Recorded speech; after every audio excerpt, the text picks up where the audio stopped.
So, Predator Badlands just dropped in theaters. 3 years after Prey, Dan Trachtenberg is back with another amazing entry. So in this video, we will be diving deep into Badlands. Why is it another amazing film? But also, why is it an amazing Predator film? Now, we will be keeping things spoiler free since it did just come out, but let's get to the bottom of why Badlands is an amazing Predator film. Now, let's add some context to this entire video because I think it's important to put my stance on the entire franchise. From a subjective manner, I got into this series last year, so my thoughts are more balanced compared to others. But let's go deeper and find out what makes this series work and fail. John McTiernan's Predator was a really good film. It is a franchise built on suspense and intellect, the primal fear but also the human stakes that make it feel real. After that, the franchise became a convoluted mess. But years later, we got The Predator, which is an insult. How did Shane Black, who was in the first film, make this pile of garbage? It's pretty mind-blowing. The film rarely works. Almost everything falls flat, from the story to the characters. But the film does even worse in its tone, editing, visuals, and final act. For the longest time, it just struggled to find an identity. That was until Prey came out and was actually pretty good.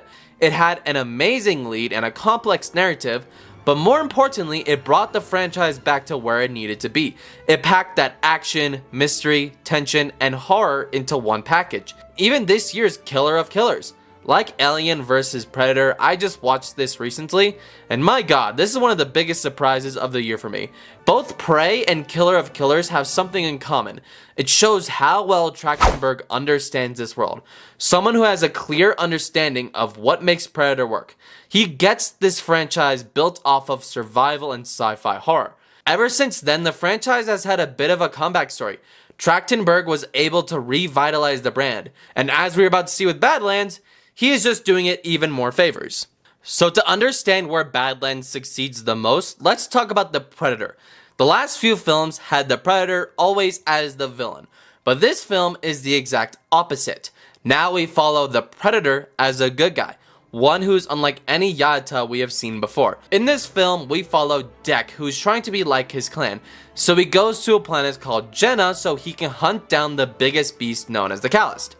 There he meets Thea and Bud, who help him throughout the journey. What I like about this approach is how different they portray the Predator. Instead of a beast that knows how to hunt to a T, this version is just starting to learn how to get going. His father doesn't respect him at all he wants is to be accepted by his clan. Dek is the least like any Predator we have ever seen, and I like that. With this version being the protagonist, it is the most character development we have ever seen. As we mentioned, this version is helped by two people. Both Thea and Bud add plenty to his character, especially Thea. She is the beating heart of this story. While he doesn't want to be helped by anyone, she is more accepting of this. Instead of wanting to be more like his clan, he wants to be more like himself, alongside Thea and Bud. This approach to the Predator himself was a genius idea. It was not only fresh and unique, but it was genuinely well done. The acting from Dmitry Sucher, I'm not even trying to pronounce that, was also just great. Not to mention how Trachtenberg executed it all. It was a great idea that makes this movie so much better. But let's turn away from the Predator himself because the rest of the story and characters also have a lot of pros. They're visiting the planet Jenna, which is honestly one of the best parts about this movie. The planet is its own character. It adds both to all the characters but also the world. There is plenty of dread that the planet creates. When you see them going against the creatures that attack them, it just adds to the atmosphere of this planet. Now, as we said, this is a fresh story. With both Dek and Thea teaming up, you get plenty of character development.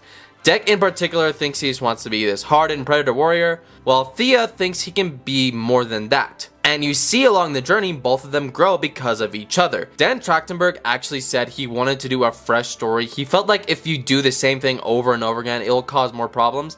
And to be fair, he isn't entirely wrong. Safe storytelling isn't a bad thing, but it's nice to see a director willing to take risks. Even with all the new fresh storytelling for this franchise, there are still things we know and love. For example, we get a military group who's sent here to get the Calist. Just this time from a different perspective. In the past films, they were the good guys, since our protagonist was normally a soldier. But because we follow Yata warrior, this time they are the bad guys. So it is just a switch up, but it still finds a way to do what we know and love. The tone is a perfect balance of dark storytelling with plenty of brutal action mixed in with a lot of heart at the same time. Also, how much of a visual feast it is. The visual effects in this film are just stellar. That style that Trachtenberg brought to Prey is present here. For a film with a $100 million budget, it looks like one of the best films you will see all year. That doesn't even mention how incredible the sound and score are. The sound design mixed with the score from Sarah Schachner and Benjamin Wallfisch is immaculate. The score adds so much dread and fear that makes the franchise special. But let's talk about the characters, starting with Thea. She is easily the best part of this movie for me. She adds a lot of levity that the film really needs, but also a fresh idea of AI characters in movies. She is a relatable character with plenty of heart and enthusiasm. Now, Elle Fanning plays dual roles. She is also playing the character of Tess, who is the antagonist of this movie. Unlike Thea, she is a real force of nature. She is cold and ruthless and has a specific goal: hunt down the Yatta and the Callus for human technology, and will do anything to get it at any cost necessary. But let's talk about Bud. I really like what they did with this character. Now, I can't give much away since that would go into spoiler talk. What I can say is this character is a really lovable creature. At the start he seems like competition on finding the Callus, but he becomes an unlikely ally and it works really damn well. Now, is this movie perfect? No. So let's address the elephant in the room. This movie is PG-13. Now, I had my concerns when they decided to turn a franchise born from an R rating into a PG-13 film, but the issue with this is that a lot of the horror and suspense can be taken out. Another thing I can say about this film is it is very over-reliant on CGI and action. Most of the film is very action-heavy. Instead of a film that relies on practicality and real effects, we are forced to sit through plenty of CGI battles. The pacing also goes really fast to the point you forget what you've been watching. Most films that do this have a lot of those smaller moments hinder because of it. And that's what this film does. It goes so fast that the smaller moments don't hit as hard as they should. Now, we mentioned earlier that the character of Bud was a highlight, and I stand by that. But while what we got was great, at times it does feel very Disney coded. Let me explain. It's like something Disney forces into their movies to sell toys. Kind of like what Grogu does for Star Wars, or something around those lines. The final complaint I have is I can see more of the legacy fans being disappointed by this entry. This doesn't bug me since, as I said, I got into this series last year. But this film is for sure not gonna please longtime fans. This story is new and fresh, so it can be disappointing for some fans in that aspect. But for those like me, this is a perfect start for you as a Predator fan. Again, this film does have plenty of great moments, but it does have issues around pacing, overuse of CGI, and its PG-13 rating. Even if the issues are so minor that I just don't really care about it all that much. So after all of that, let's ask the final question. Why is this movie an amazing Predator movie? The film does something that for the past few years the franchise has failed to do. Have a new story, but also an understanding of why this series works. Back in 2022 when Prey dropped, it showed the best of both of these. Dan Trachtenberg knew what made Predator work. It had a strong lead from Amber Midthunder's Naru. Going back to 1719 to a new point in the franchise, the film understood the fear and dread that came from Predator. It is for sure the most well-done Predator film since 1987. Dan Trachtenberg is the future of this franchise. When the first film dropped, it told us how to walk.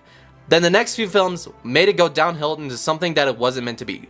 Fox made so many decisions that were so bankrupt it was staggering. Then Disney came in and brought in Trachtenberg to fix the brand, and that effort has paid off. Predator Badlands is an amazing Predator film through and through. It understands what makes it tick with a fresh, new, innovative story focusing on a Predator finding his place in the clan.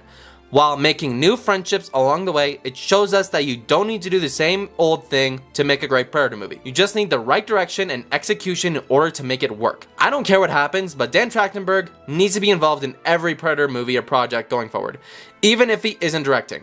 After years of bad films that made the franchise avoidable to the general public, he has delivered 3 films that we always deserved. And Badlands might just be the best of the bunch. So now, the question is for you guys. What did you guys think of Predator Badlands? Whatever you guys thought of it, I would love to know what you guys thought about it down in the comments.